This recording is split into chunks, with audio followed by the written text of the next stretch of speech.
Hey, what's up? This is Christopher Stolle of Realm of the Mist Entertainment. The podcast you are listening to is part of the SJ Network. Go to s-j-network.com. That's s-j-network.com for more great podcasts and information on those shows, as well as information and ability to contact publicist Steve Joyner for more information. Just go to the website and check out the family, ladies and gentlemen. Until then, enjoy the show. Henry, did you know today's guest is Darran Bruce, the host of the DJ Sessions? Yes, I've been looking forward to it. I wanted to show him my record scratching skills. That sounds fascinating. Can I hear a sample? Sure, check these mad skills.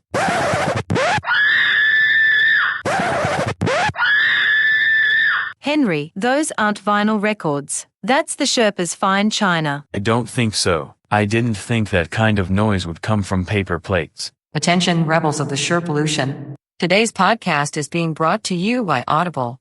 You can get a free audiobook download and a 30-day free trial at www.audibletrial.com/Sherpa. There are over 180,000 titles to choose from for your iPhone, Android, Kindle, or MP3 player. And now Mr. Bruce will lead you into the Sherpa Chalet. As a reminder, a podcast from this high altitude might make you think the Sherpa is funny. Welcome to Too Many Podcasts, the podcast about podcasts. Now, podcasting from the Sherpa Chalet on Mount Podcastia, here's your host, Jim, the Podcast Sherpa. Hello there, Rebels. It is me, your favorite bumbling, stumbling podcaster, Jim, the Podcast Sherpa, and we're here on Too Many Podcasts. So we've got a really different kind of show today. So I'm sure you're wondering who today's guest might be. Who's our guest today, Sherpa? He's a guy who hosts a podcast called The DJ Sessions. And he's actually almost kind of moved on from podcasting because he's done so much. He's into live streaming and being on Twitch. And he interviews some of the hottest club DJs from all around the world. And he gets to show them in action, too, on his program. And his name is Darran Bruce. And we spent a little bit of time chatting about his podcast and getting to know him, too. Darran was a lot of fun. So let's check out what Darran had to say about his podcast, The DJ Sessions. Hello there, Rebels of the Sherpalution. We are in the DJ booth tonight, and we are speaking to Mr. Darran Bruce, the host of the podcast, The DJ Sessions, and he is here live on Zoom. Hey there, Darran. How's it going? I'm doing great tonight, Jim. How are you doing? I am doing very well. I'm experiencing your A-list curse. a little pre-show conversation before you have about the A-list curse. That is the DJ Sessions A-list curse. Do we really want to start out with that first? Why not? We can only get better from there. Can we only get better from there? Okay, great. Yeah, first of all, let's let them know what the DJ Sessions is all about, and then they can find out why this is so important that we have this. Not important, actually, it's not a good thing that we have this curse. So the DJ Sessions is a show that features A-list celebrity DJs and local DJs, and we stream this live through our website, we're a Twitch featured partner, but we've been podcasting for 10 years as well. I started podcasting back in 2005 and brought my shows, the DJ Sessions, into the podcasting model that also works with a live streaming model. So the cool thing is you can watch our shows live, but you can also subscribe to them and get them downloaded right to your computer. So you don't have to watch us live, although we want you to. You know, if you have to subscribe to them, go ahead. Please download our shows. And the funny thing is we were talking about the A-list curse right before the show. And funny thing, we're going to kick it off with this is that for whatever reason, and this is kind of like a pretty good odds thing. Like I would say worse than 50-50. I mean, we're talking like a 70-30 or 80-20 kind of thing, that whenever we go out to interview an A-list celebrity, something happens. Doesn't matter how much prep you can have, how much prep you think you can do, something happens. And the first one that ever happened when we were interviewing this world-renowned DJ by the name of Paul Oakenfold. Big name, big pioneer in the music scene. It was one of my first celebrity interviews that I had ever done. And I adored him, loved his music so much. One of the first electronic music CDs I ever bought was Paul Oakenfold's Global Underground. So I had this opportunity in 2009-ish, somewhere on there, to interview him.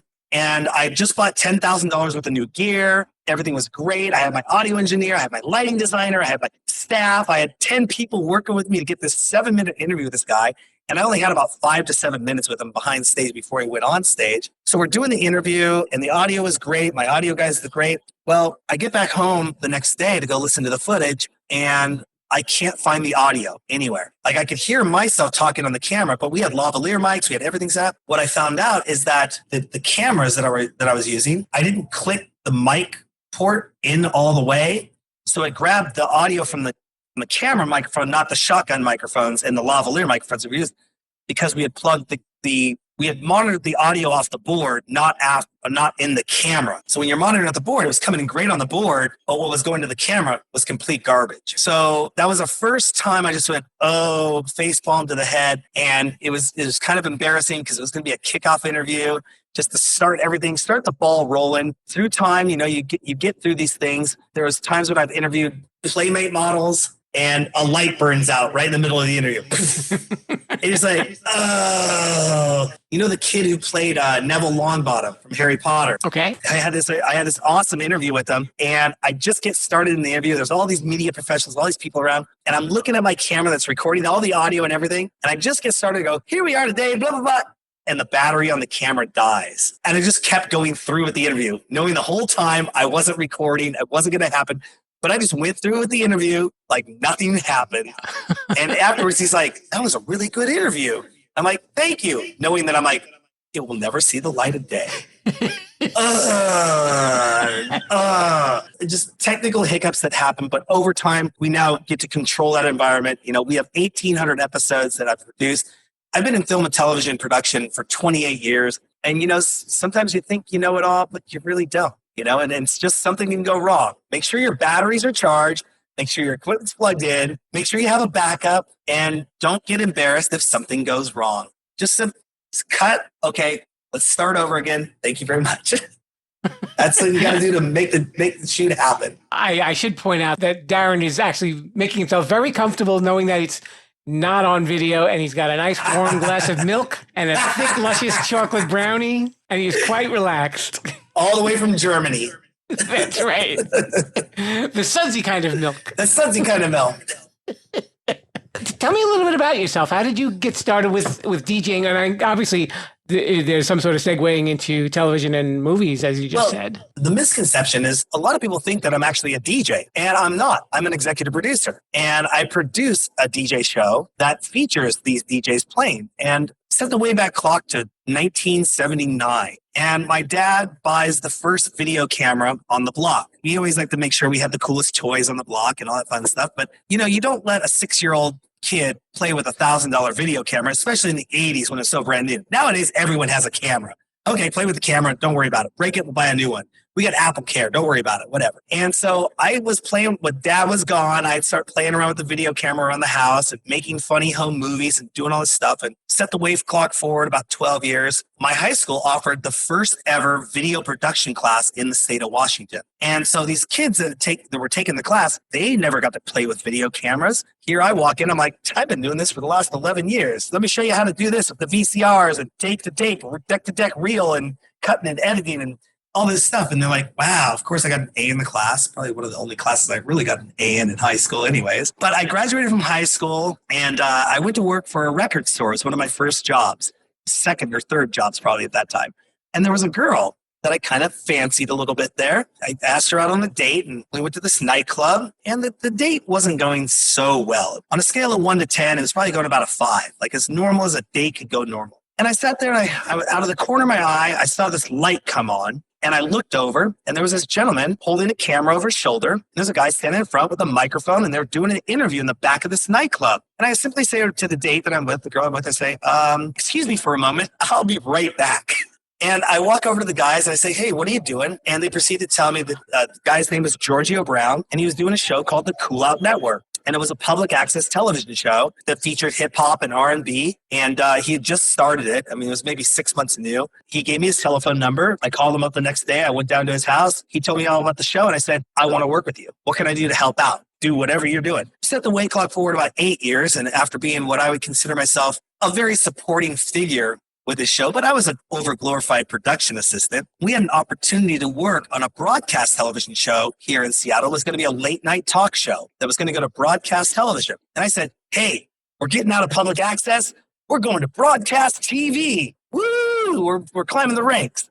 We worked on that, and eventually I had to quickly become a associate producer. So I had to start studying a lot about contracts and all that fun stuff. And the show producer, not the Giorgio who I was working with, but the show producer, he didn't like contracts too much. And I was like, well, you know what? If you're not going to sign a contract, then I don't know what I'm about or what I'm doing here. I'm gonna break away from this. So I left that show in 2000 and said, I'm going to go produce my own broadcast television show. And all I had was a name for it. Phantasmagoria, spelled with a Z. And I didn't know what the content was going to be, but here I am trying to produce this show and knock on doors and we're not an LA market with studios and everything like that. We have production houses. I kind of ran myself into the ground with that, not making any headway. And a family friend of mine came to me and said, hey, Darran, why don't you go to school? Because if I go to school, I could learn how to run a company, which I wanted to open up my own production company and understand business. I could be on the business side of things.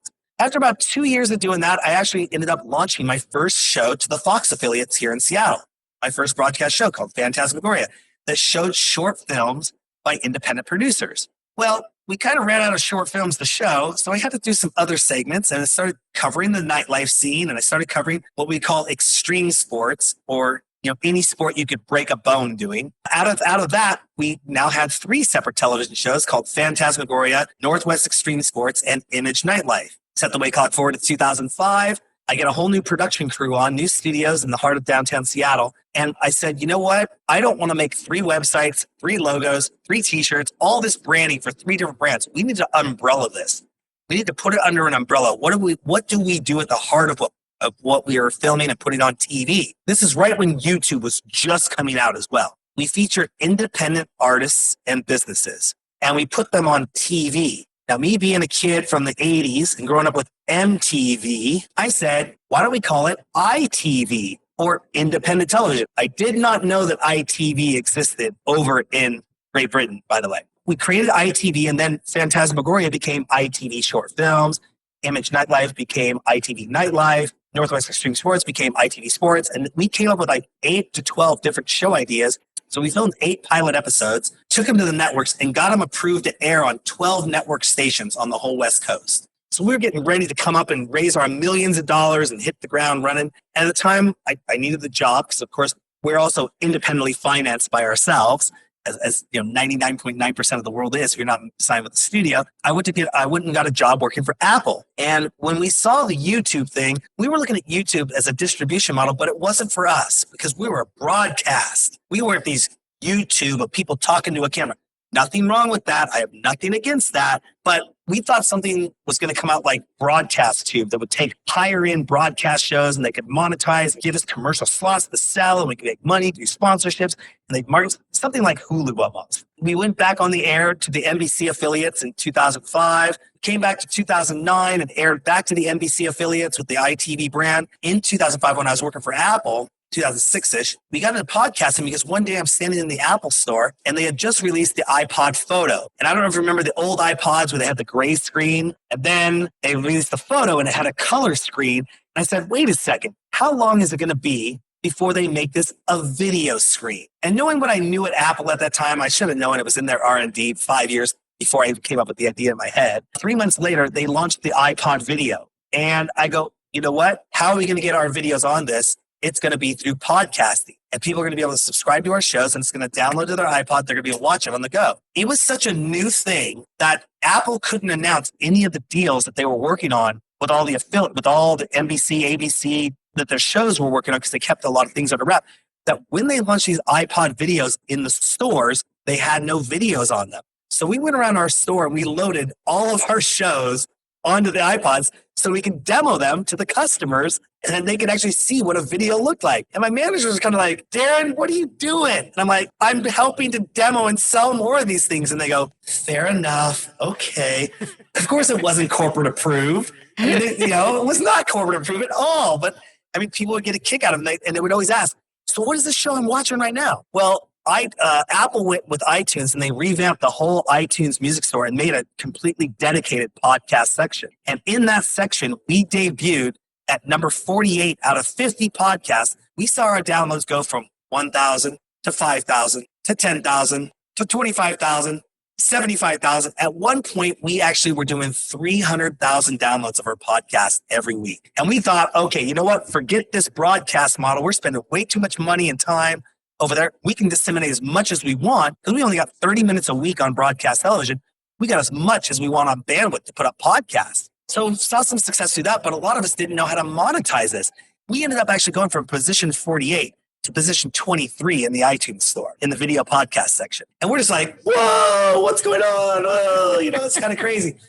But in 2009, I went to this thing called Winter Music Conference, a big electronic music conference out in Florida. And one of the DJs that I was talking to there had said, I have this new thing. I don't want a podcast. I want a live stream. I went, live stream? Do you know how much money that costs? I mean, at the time I was doing 7 internet radio stations out of my apartment. And I'm like, the bandwidth for video live streaming, you're looking at $5,000 to $6,000 a month. So I sat on the idea and I started talking to some of my friends saying, what if we started streaming DJs live? What if we started doing this? And a friend of mine comes over to my house one night. You can actually still see this episode on our website. One of the first episodes of the DJ sessions. It's Alex Xavier on the DJ sessions, the Vino sessions. You type in Vino sessions, it'll pull up the episode on the website. And he came over to my house on a Tuesday night and said, we're doing this. And it was like, whoa, that was when the DJ sessions got born. Started talking to Ustream and Livestream, became featured partners with both of those outlets. Set the wake clock forward to 2017, 18. I decided I wanted to rebrand the whole brand, approached Twitch. And Twitch said, we love it. We love your content. We love what you're doing. We know you're going to be, we can deliver. Why don't you become a featured partner with us? And that put us into the featured partnership of working with Twitch. And the first time they ever put us to the front page of their website, which is like a huge honor for live streaming, because Twitch was known as a video game website, not a DJ website. And we go to the front page of Twitch, and we had at one point 2,400 people in the chat room. We did about 55,000 views in 2 hours, and I have never seen anything like that before. I mean, the podcast thing with Apple was one thing, but to have that interactive live experience it was a whole mind-blowing thing. So it's been a long ride. We're still looking forward to the future of where things are going to go, but combining both live streaming and podcasting together, our whole website is basically run on the back end through our podcast feed. So when I upload a podcast, when I upload a new episode, our website ingests it into our back end. So at our core culture of everything that's our video on demand, podcasting is 80% of what we do. The back end. The live stream is great, but the podcasting where people can go back and watch the episodes later on is where it's at. So I love both technologies, and it will support them for the future as it rolls out. You can really see the growth, particularly in these last couple of years, where it's going beyond YouTube, where, like you said, with Twitch, I hear more and more podcasters say that they're going on Twitch, and a lot of them do TikTok ads as well. I know there's a little controversy with that as we're recording now, but I'm sure that will probably change by the time that this airs. Yeah.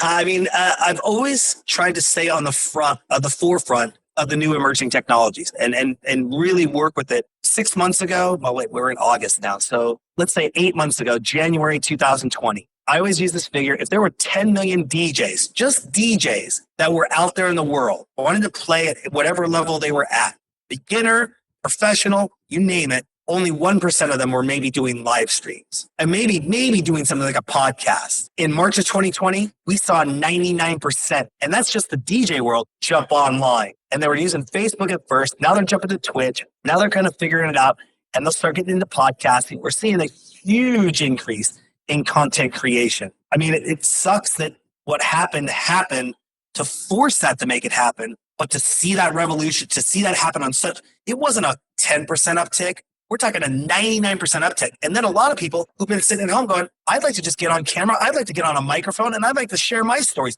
So the podcast the uptick has become huge as well. And it's just great to see, because it's not that I want to say I'm vindicated and told you all I was right about this stuff, because now you're all doing it. But, it's just good to see it. I actually took about 6 months off because I had to work a bunch of back-end stuff moving forward. Because a lot of people don't understand. There's one big hump that you've got to get over, especially when you're using other people's content. So if I was just doing a talk show and I had a jingle that a producer made for me, I own the rights to that music. But when you're doing a show and you're using other people's music, you run into copyright issues.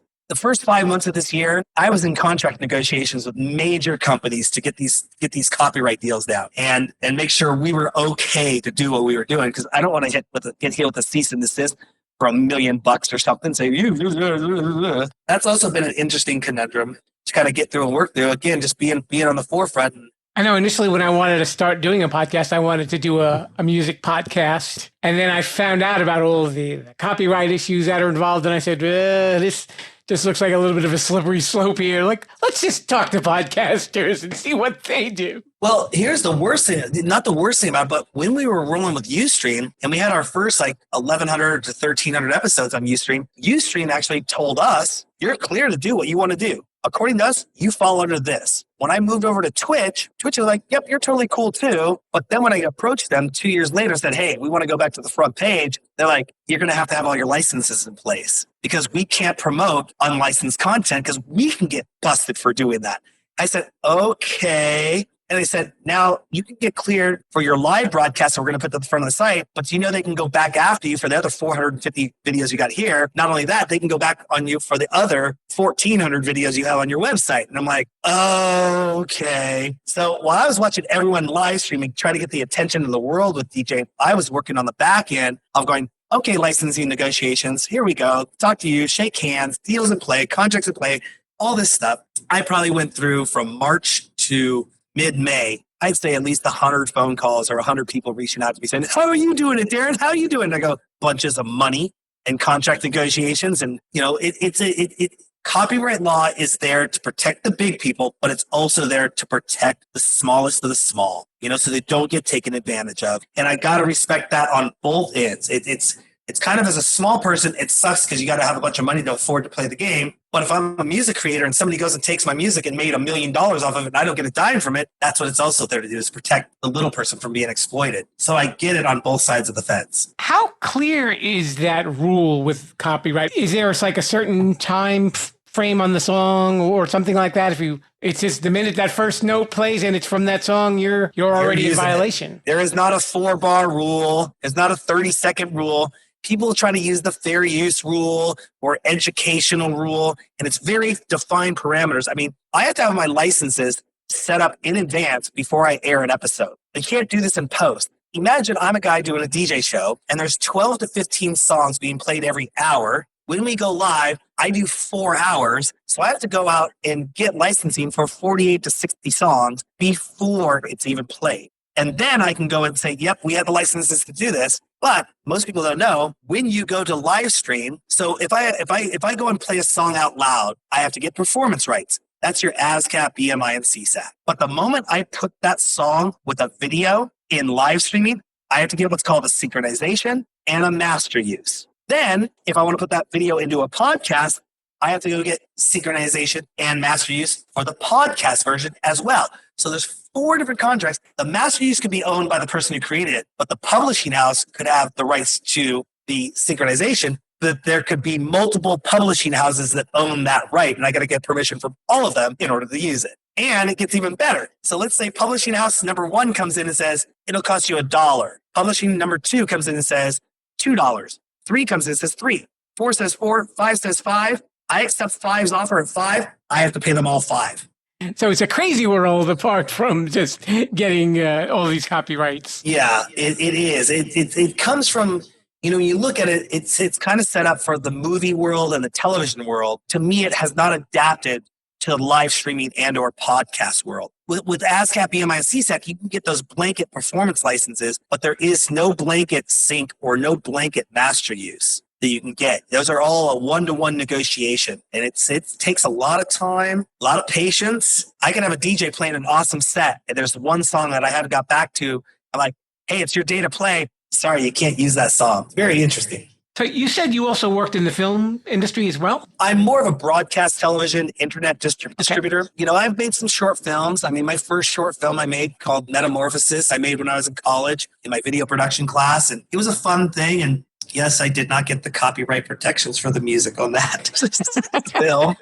But, we made it, and it was a fun piece. My first teacher that I was in school with at the time in the video production class, he tells the whole class, go out and make a short film. You know it's going to suck because you're all brand new, but do me one thing. Do not ever try to make a continuous shot film. And I said, that's my project. I'm going to make a continuous shot film. I already got the songs in my head. I got the design in my head. We went and shot it. It's called Metamorphosis. It is basic. It means a lot to me, on many levels. There wasn't any talking. There was no script in it. The music is the script. The words are the script. But the concept of it was pretty interesting to go do this 10.5-minute continuous shot film, and it had some fun. So film, I guess I was never a film maker in the sense of things. My passion has been in the distribution on broadcast television, which then moved into podcasting, which then moved into live streaming. And the rush that you get out of doing a live streaming, that it's there, you're on point, it's being distributed, and it can be distributed post-production immediately was just awesome. And the internet has helped out in so many ways in that, of course. No A-list curses with the live streaming though, right? You've been okay? Oh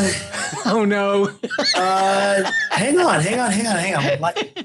It's funny. It's the post. You're right. It's the pre-production and then the production. When you're on live, I make sure everything works. Doing it beforehand, like I said, the battery dies on the camera. You're like, what do I do?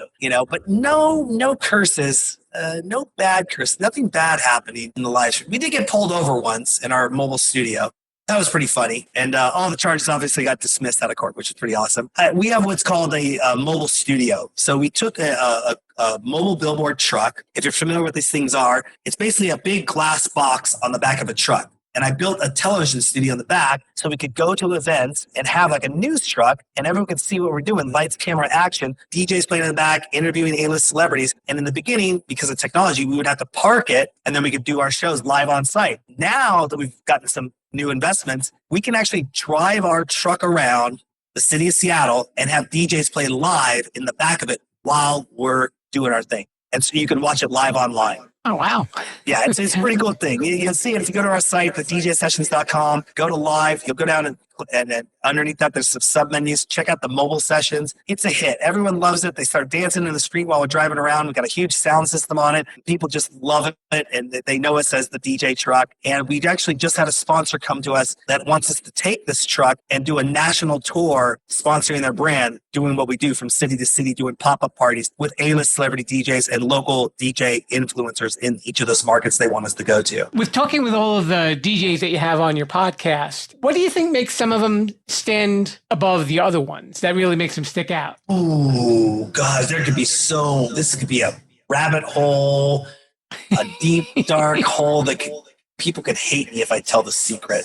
If you know what I mean, rephrasing that question, what makes a good DJ? Okay. There's a lot of hours that I see these guys and girls put into their craft. I mean, when somebody asked me once that I wanted to be a DJ, I said no. And they said, why not? And I said, because they spend 20 to 40 hours a week searching through music to make the right tracks. So when they go out to the nightclub, they have that 1 hour of that perfect set. They have it in their armory of being able to do these right tracks to tell a story and take you on a musical journey. Artists, I'll bring up Paul Oakenfold. He didn't start out as a DJ.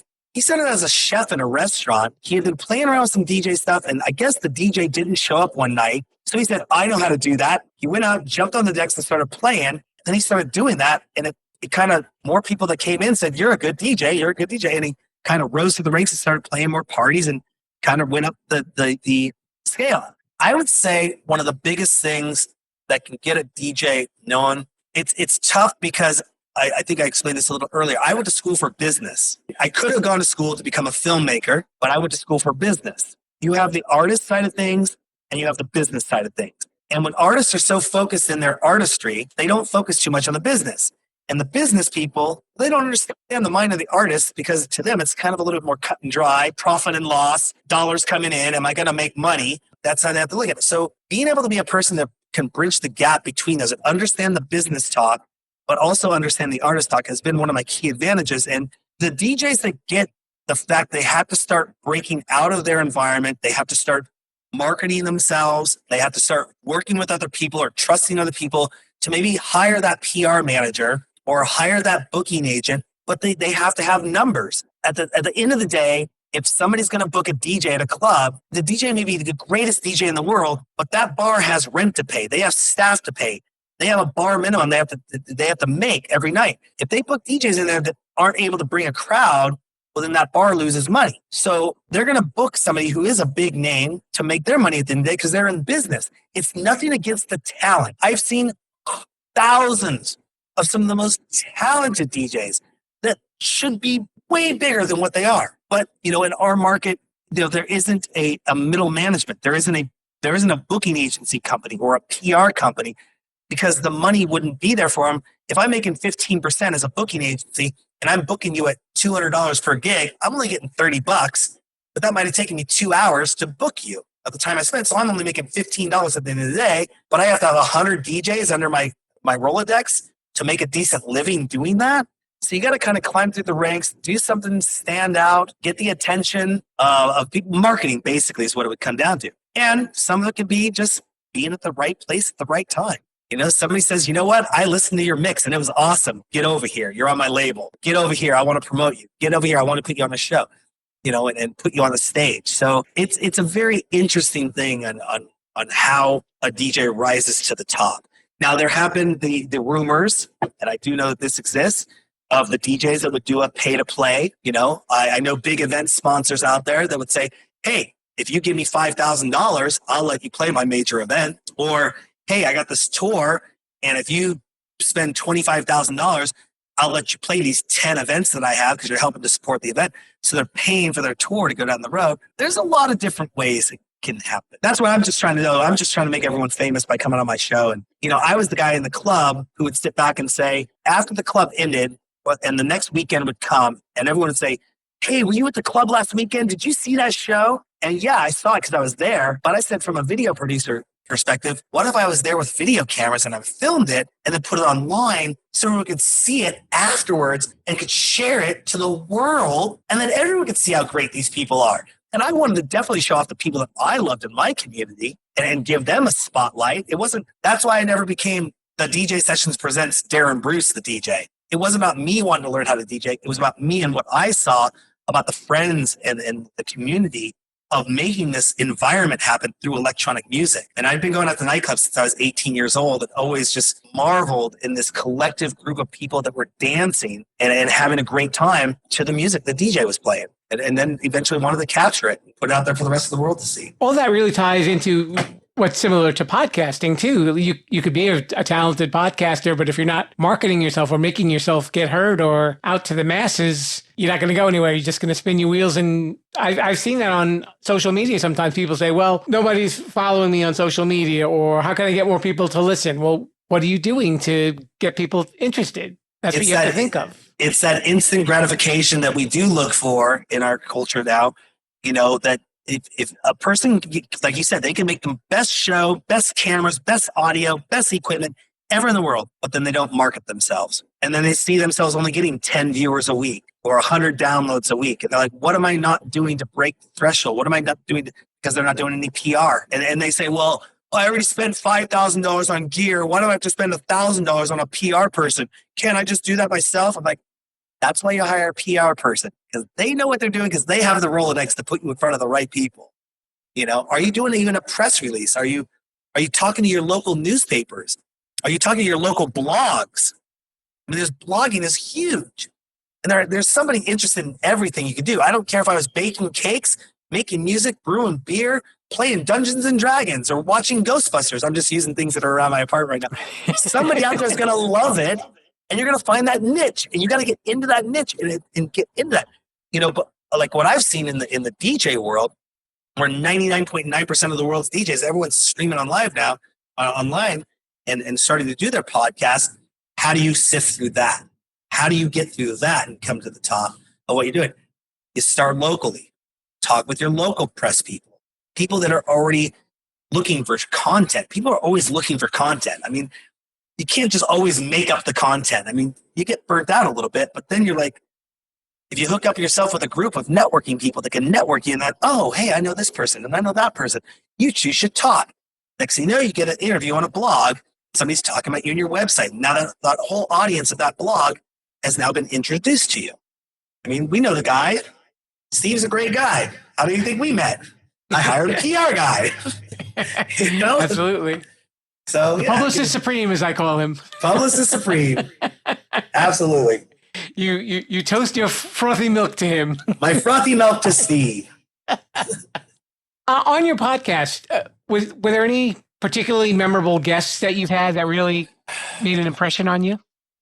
I'll answer this question, and it's going to sound ambiguous, but it's the truth. Every single one of them has been special to me. Without them, I wouldn't have a show. Who I started with, the guy that I talked about meeting him in the nightclub that night, the hip-hop guy that I started with, Giorgio, he used to ask me the same question for years. What's your favorite episode? If you could put 10 of your top favorite episodes, which one would they be? I go, every single one of them. I loved every single moment I was doing every single one of those episodes. There is one that I do talk about, though. It was a very interesting story, and it was with a DJ by the name of Anthony Atala. Very, very prominent house DJ. Very, very amazing guy. And it was funny on how we actually met, which is the story.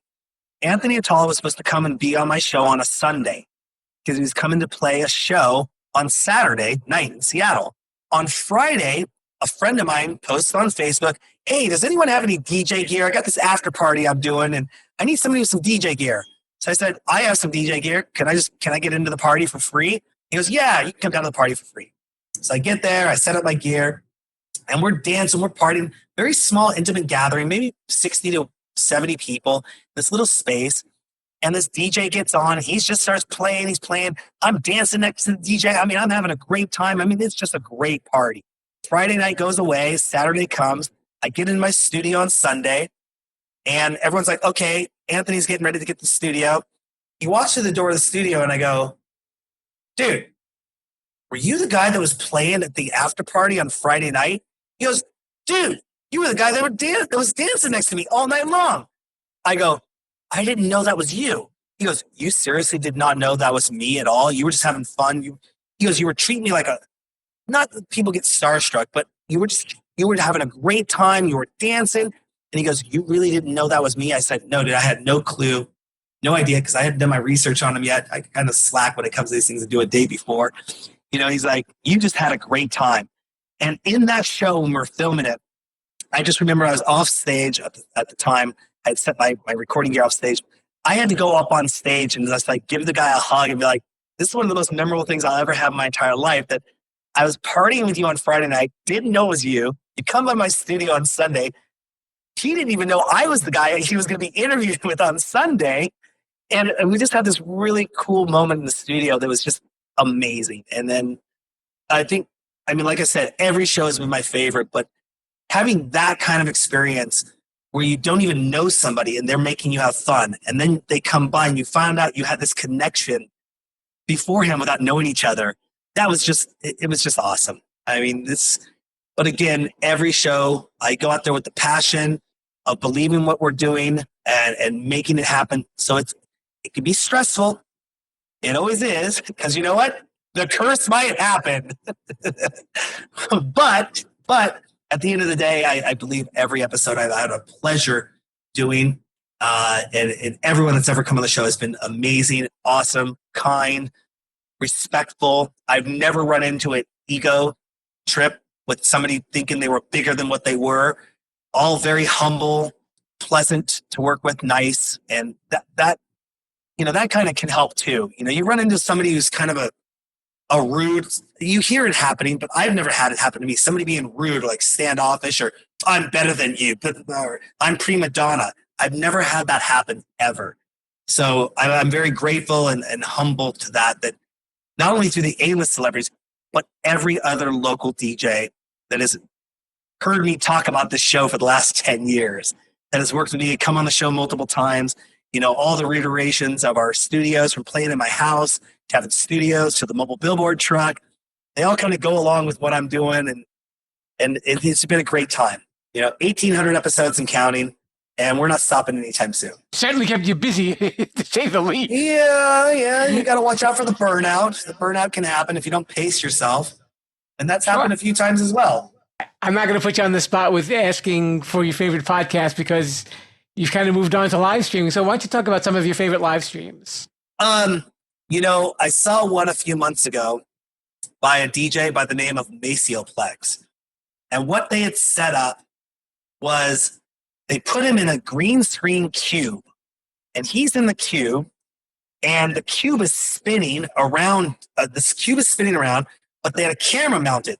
So he would spin around, the camera would go around behind him, but in the visuals behind him, the visuals were also spinning in the opposite direction, and they were bringing in live streams of the people that were dancing, listening to his live stream from all over the world. And this is like, I mean, and Maceo Flex is a phenomenal DJ. I mean, top DJ. But to see this level of production come out was just, that blew my mind. It was like, okay, this is awesome. I mean, it was just, and the hundreds of people that he was able to bring in, or his producers were able to bring in, it wasn't just like the same 4 people. It was like, you'd go around for one circle and you'd get your little dance on, and then you'd have another 4 people. It was just amazing, a visual feat. But now some of these guys, they're going out into the mountains. They're going into locations out in Timbuktu. I'll say Timbuktu, but they're going out and they're going out in the forest. You got the guy who goes in the river. You know, he's actually DJing while he's streaming down. While he's live streaming, but he's floating down a river in a boat, or he's on his bicycle, or he'll set up in the middle of traffic. Those ones get me. You know who I really like, though, as a producer, live producer? Do you know the name? I hope I say this right. Marc Rebillet. Marc Rebillet. You ever seen him? He gets on the mic and he does kind of the improv, like, here I am. And he plays on the keyboard and does all the samples and everything. Oh, no, I've never heard of it. Oh, phenomenal, funny guy. I mean, just extremely talented, and been watching a lot of that lately. People using this live streaming technology, and or, you know, again, they have to be able to have the video on demand to also disseminate later on and brand that and market that. Those ones that take advantage of that and understand the term getting back to normal is obviously on a lot of our minds. When are we going to get back to normal, that we can go out and go to major events and major festivals and have 250,000 people at a concert and do that again? You know, when that happens, I'm predicting that there will be a 60 to 80% drop in content creation and a 60 to 80% drop in content consumption, just because we won't be stuck at home for 14, 16 hours a day. You know, when you're at work, you don't have time to listen to 4 different podcasts for an hour and a half while you're working. But if you work from home, you can kind of put that off on the side because you're at home. There's no boss walking by your cubicle that says, hey, you're not supposed to be listening to that podcast. You're supposed to be coding, or you're supposed to be doing your job. But those that do the right thing, those that PR themselves, those that market themselves, they will still be there as a staple. And they'll latch on to that viewership that is looking for that content to be created. And I think you'll see a huge upswing in those that could make it through this, really do the online digital thing. They'll be the ones coming out on top. So you predict that there'll probably be some sort of a shift in the near future then? There better freaking be. I'm missing concerts and stuff. I mean, we do our events. We do what's called silent disco events, and we actually do what's called safe silent disco events, where our event, we do this at a public park. I got to be careful in the words that I use here because I don't want the governor of my state to come and shut me down with some cheap slip or something. No, but if you saw our operation, basically, you can still come and have a shared music experience with live DJs playing. We stream this all live online as well. And you can check it out, our silent disco sessions. And, you know, it's one of the only things that I know of right now that we can collectively, safely put people in an environment, but still have a shared experience through music. And that's very, very hard to do when, you know, the governor of our state comes in and says, no live music events, indoor or outdoor. And even takes it one step further, says, you're not even allowed to have a DJ play. It's like, okay, the whole industry is shut down right now, but we didn't figure out any loopholes. We're following everything as an essential business. We're allowed to operate our business and allowed to do what we're doing. And on the back end, we could say some people that are notable in our city, they know what we're doing. They know what we're up to. They know we're writing the playbook on it. And we're going to be used as the model moving forward of saying, here's how you can do it. Here's how it has to go. And so a lot of eyes still are on us again.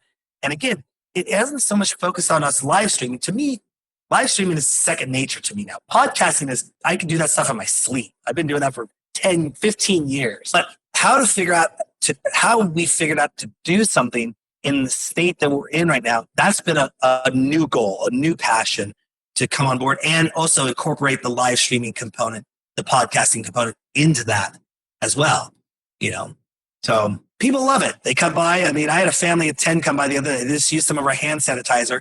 I told them a little bit about what we do, and they go, well, here's $20 to go to your organization. And then one of the family members goes, well, if you're going to give them $20, I'm going to match that $20 donation. So here's another $20. It's small, but it makes us feel so good that we're bringing smiles to people's faces in a real world environment rather than a virtual environment. Although we are kind of virtual because we stream everything live online. And now, because your podcast is music related, we'll use the musical interlude here. And it's time for a little bit of shameless self-promotion, and you can let everybody know where they can reach you on social media and all these wonderful interwebs. Shameless self-promotion. Shameless self-promotion.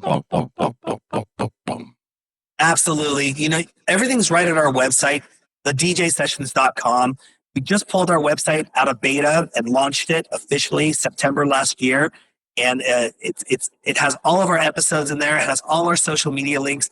TheDJSessions.com. Just type in the DJ Sessions. You'll find us all over the web. I try to do a lot of SEO on what we do. So we're found all over Google and Bing and all the places you'd want to look and find us. But TheDJSessions.com, Facebook, The DJ Sessions, Instagram, Twitter. Type into iTunes, The DJ Sessions, wherever you want to go. We're on all the 50 top podcast distribution websites. Find us on Stitcher. I try to make it so that if you have a preference of how you want to get to us, you're going to find us in one of those mediums. Just type in the DJ Sessions. Okay. And before I let you go, Darran, I just want to let you know that everything actually did record from what I can see. And hopefully it'll save once I click this stop button. But in the meantime, I'd like to thank you very much for coming on the show. Absolutely, Jen. Thank you. It was a pleasure. We're on that internet thingy at Sherpalution.com. And now it's time for Sherpa Suggestions.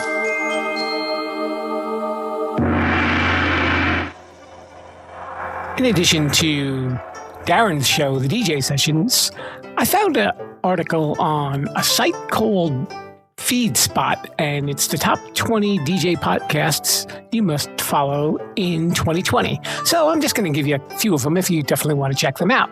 We have the DJ City Podcast, Talkover Podcast, Identity with Sander van Doorn, which is based out of the Netherlands, Marcus Schultz presents Global DJ Broadcast, Clublife, Circoloco Radio, Posh DJs Podcast, Deeper Shade of House, and Funky House. Yeah, that's kind of like the Sherpa Chalet, isn't it? That's right, hey, let me put on my high karate and get funky.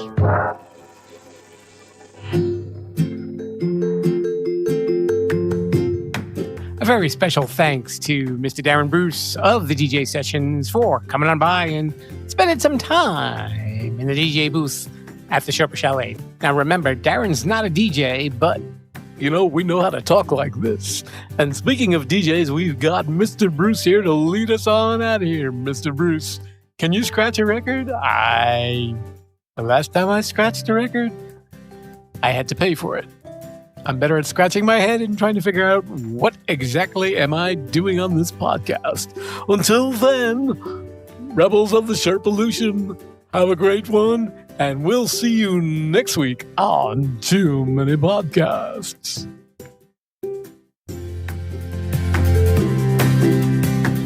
Thanks for listening to Too Many Podcasts.